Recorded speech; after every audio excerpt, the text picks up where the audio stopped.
Days of collecting woke welfare could be numbered for the Wicked Weave, the Balding Beauty, the Duchess of Diversity, the Matriarch of Mythical Racism. If you believe Megyn Kelly, which I would believe Megyn Kelly even if she was lying before I believed anything that came out of the venomous mouth of the serpent. But if you believe Megyn Kelly, our bundle of joy could soon be fired by MSNBC. What a joyous day that would be. Forget about the dump divers in the WNBA. I would happily grab the woke shovel and dig the burial plot for the media career of Joy Reid myself.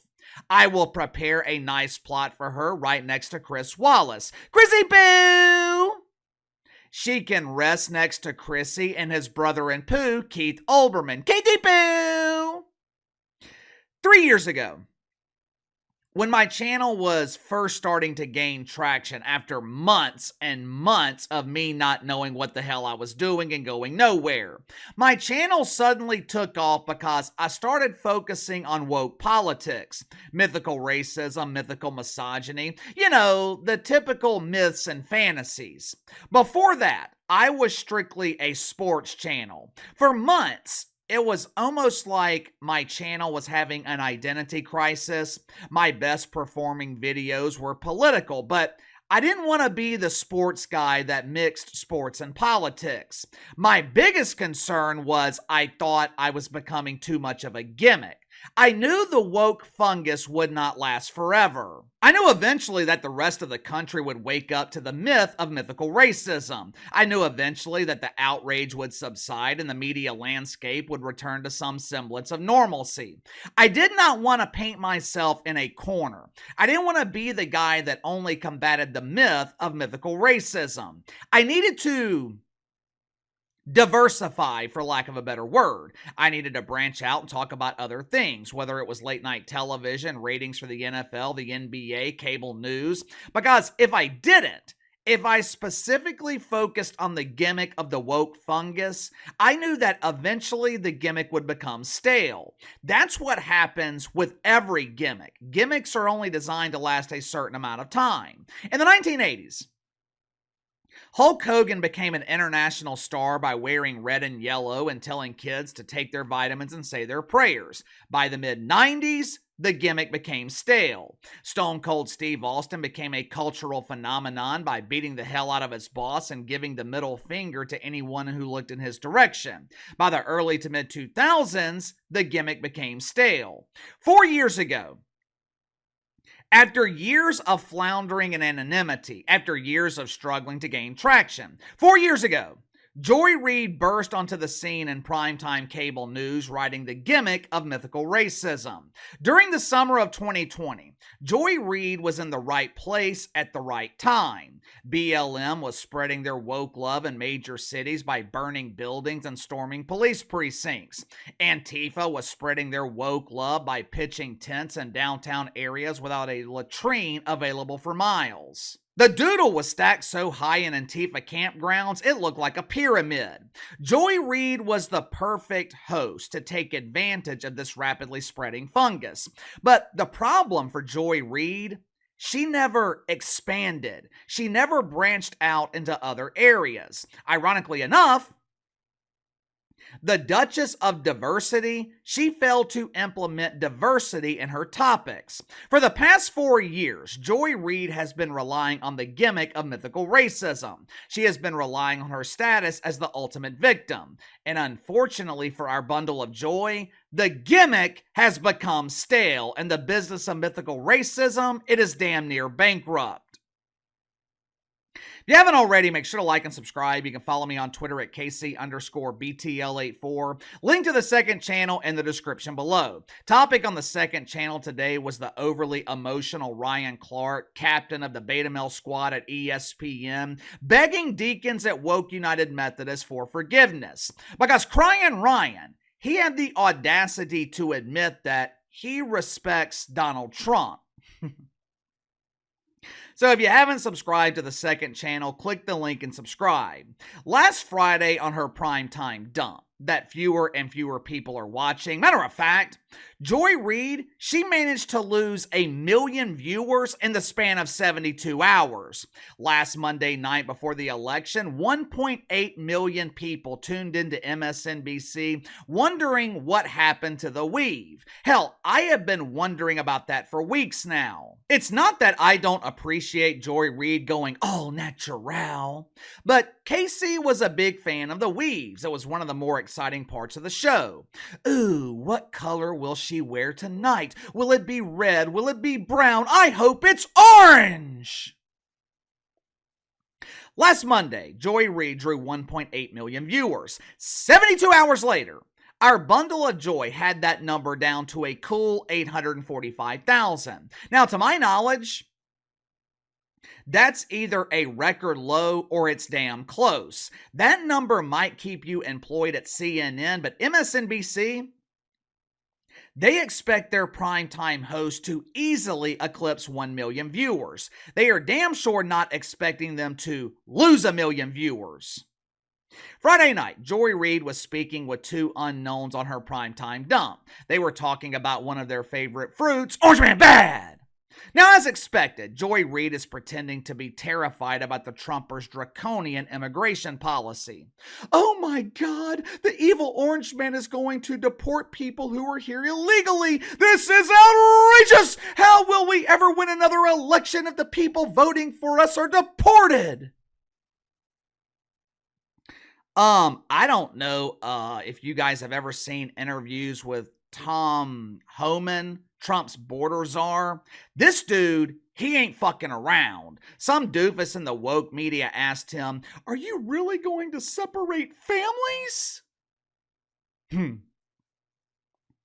Tommy H said, "Of course not. They will all be leaving together." Joy Reid tried to frame the false narrative that the Trumper would be deporting people who are here legally. She's trying to scare minorities. She is trying to instill fear, hoping that they will take action. Watch for yourself. There will be American citizens who will end up being deported because they're not going to do this with precision. They're going to do it with the Meat Act's approach.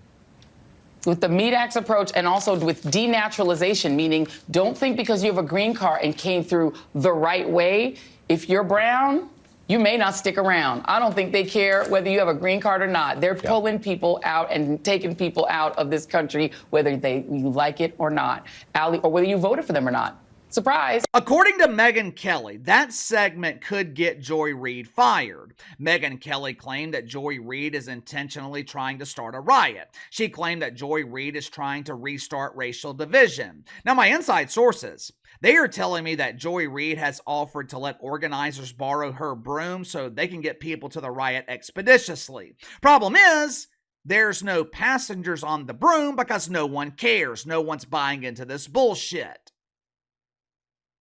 Now, whether Megyn Kelly is speculating about the firing of Joy Reid or whether Megyn Kelly has inside information, I don't know. Either way, I think Joy Reid's days at MSNBC are numbered. You got to remember, there were rumors a couple of years ago that MSNBC was thinking about firing Joy Reid. I think it was the spring of 2022. Her ratings had declined by 20 or 30, maybe even 40%. Joy Reid was drawing the lowest ratings in the key demo that MSNBC had seen in years. Several months later, instead of firing Joy Reid, MSNBC fired Tiffany Cross instead, the artist formerly known as Tiffer the Bongo Sniffer. The problem for MSNBC, they cannot fire Joy Reid over mythical racism. Hell, that is the reason that they promoted her to prime time. But there is another way that they can justify the firing. There's another way they can explain it with minimal resistance. Because this would actually be a legitimate reason for Joy Reid to be fired. If this ratings decline continues, it will give MSNBC the perfect reason to fire Joy Reid.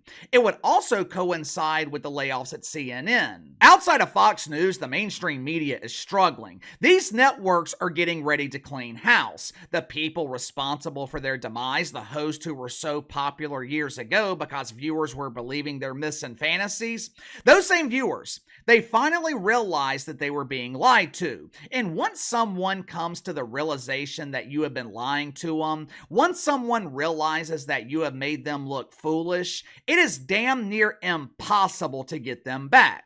If that happens, the business of mythical racism, it would be officially bankrupt. Joy Reid is the lone survivor. This once thriving business, it has been clinging to life support.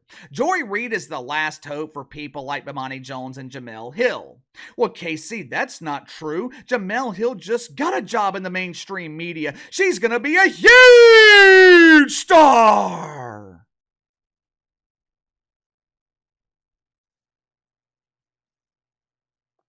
Jemele Hill got a job at True TV. That is the equivalent of doing the weather at the local CBS affiliate in Gay, Georgia. She will have that job for a handful of episodes. Then she will be broom pulling with Joy Reid as they ride together to the unemployment line. Joy Reid is the last hope for people relying on mythical racism to make a living. Have you guys noticed that Stephen A. Smith, Shannon Sharp, hey, it's me, Shay Shay! Have you noticed that most people at ESPN have quit talking about race? Even people like Donnie Lemon. I haven't heard Donnie mention race recently. Hell, I haven't heard Donnie mention anything recently because no one is paying attention to him. When mythical racism was popular, when it was all the cool kids wanted to talk about, it seemed like every mainstream media personality was talking about it. Now, outside of Joy Reid, you rarely hear about it. Why? Because you stopped listening, you stopped watching. It doesn't move the needle. It no longer draws an audience. You see, once the shock factor wears off, it gets boring. Remember when Howard Stern would have porn stars riding the Sybian? You hear it the first time, the second time, maybe even the third time, it was something new. But after a while, it became repetitive. The gimmick became stale. And that is exactly what happened with mythical racism. The gimmick became stale. And the main reason it became stale, it had no basis in truth. It would be one thing if America was truly a racist country and Joy Reid was just bringing awareness to it.